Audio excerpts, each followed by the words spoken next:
Recollections of the John Brown Raid by the Hon Alexander R Boteler, a Virginian who witnessed the fight. Taken from John Brown, Soldier of Fortune, a critique. Sourced from The Century. On entering the room where John Brown was, I found him alone, lying on the floor on his left side, and with his back turned toward me.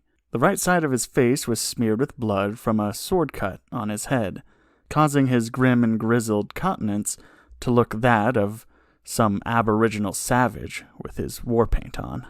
Approaching him, I began the conversation with the inquiry. "Captain Brown, are you hurt anywhere except for your head?" "Yes, in my side here," said he, indicating the place with his hand. I then told him that a surgeon would be in presently to attend to his wounds, and expressed the hope that they were not very serious. Thereupon he asked me who I was, and, on giving him my name, he muttered as if speaking to himself, Yes, I know you now, member of Congress, this district." I then asked the question, "Captain, what brought you here?" "To free your slaves," was the reply. "How did you expect to accomplish it with the small force you brought with you?" "I expected help." "Where hence, and from whom, Captain, did you expect it?"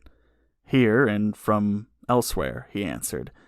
"Did you expect to get assistance from whites here as well as from the blacks?" was my next question. "I did," he replied. "Then," said I, "you have been disappointed in not getting it from either?" "Yes," he muttered, "I have been disappointed." Then I asked him who planned his movement on Harper's Ferry, to which he replied, "I planned it all myself." And upon my remarking that it was a sad affair for him and the country, and that I trusted no one would follow his example by undertaking a similar raid, he made no response. I next inquired if he had any family besides the sons who accompanied him on his incursion, to which he replied by telling me he had a wife and children in the state of New York at North Elba, and on my then asking if he would like to write to them and let them know how he was, he quickly responded, "Yes, I would like to send them a letter." "Very well," I said. "You doubtless will be permitted to do so, but, Captain," I added, "probably you understand that being in the hands of the civil authorities of the state, your letters will have to be seen by them before they can be sent." "Certainly," he said. "Then, with that understanding," continued I, "there will, I am sure, be no objection to you writing home. And although I have no authority in the premises, I promise to do what I can to have your wishes in that respect complied with."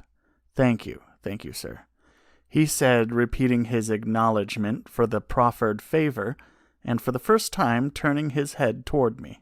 In my desire to hear him distinctly, I had placed myself by his side, with one knee resting on the floor, so that, when he turned, it brought his face quite close to mine, and I remember well the earnest gaze of the gray eye that looked straight into mine, and then remarked, "Captain, we too have wives and children.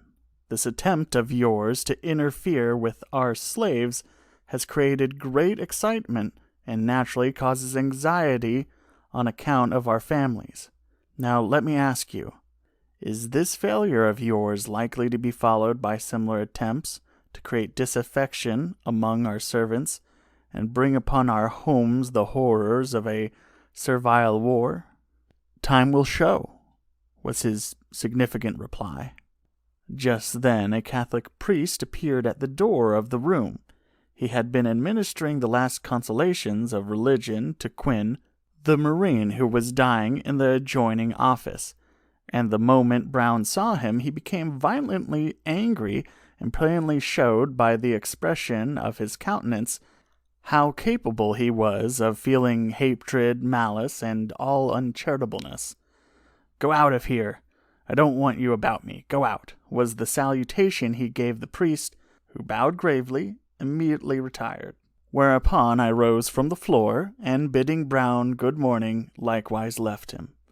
In the entry leading to the room where Brown was, I met Major Russell of the Marine Corps, who was going to see him, and I detailed to him the conversation I had just had.